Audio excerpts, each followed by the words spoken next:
Now, it is absolutely true that Sweden is a socialist country in the real world, but good socialism, as it exists in Sweden, is not real. Sweden has cradle-to-grave socialist benefits for a while, and only a short while, because, like the Loch Ness Monster, Sweden, unfortunately, is a fake for two beneath-the-surface reasons. First, Sweden can afford to pay all of these benefits, free health care, free maternity leave, and so on, because the cost of defending Sweden is paid by American capitalist taxpayers.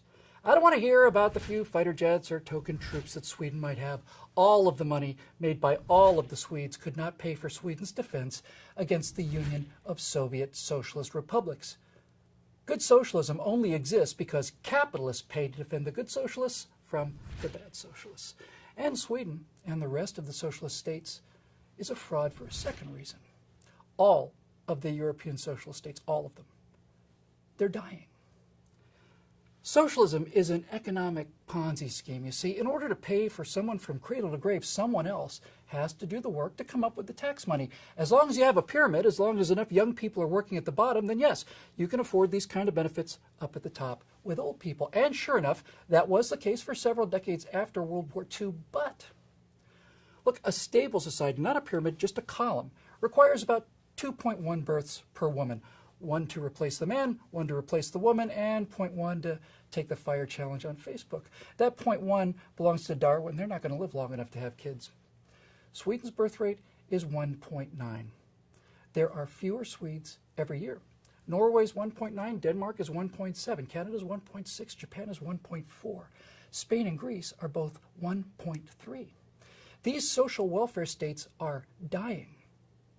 Turns out, if the government gives people everything they need to live, well, they don't seem to want to live anymore. Not as a culture, anyway. They're all dying, all of them, and their welfare states are being propped up by importing workers from places like Yemen, where the birth rate is a robust 4.2. Now, unfortunately, these imported workers, many of them from Muslim countries where they still do want to live, apparently, aren't Swedes, no matter how hard Sweden tries to make them Swedes. So, blonde Swedish women no longer feel safe going out in a miniskirt. And for at least 5 years in neighboring Oslo, Norway, the percentage of rapes caused by that small Muslim minority was 100%. All of them. As the brilliant Mark Stein said, demographics is destiny. Bad socialists murdered at least 200 million people. Good socialists are committing suicide, and they would have been extinct a long time ago without American capitalism to protect them from the bad socialists. Now, the progressive utopia is the Loch Ness Monster of politics. It's a giant air-breathing creature that never surfaces for air.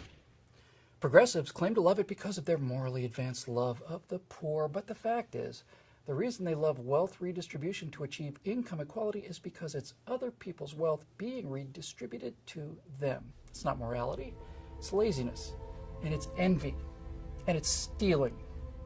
And the history, the actual photographs show that time and time again, those people will murder those who create wealth and steal it before they would, go out and create some of their own.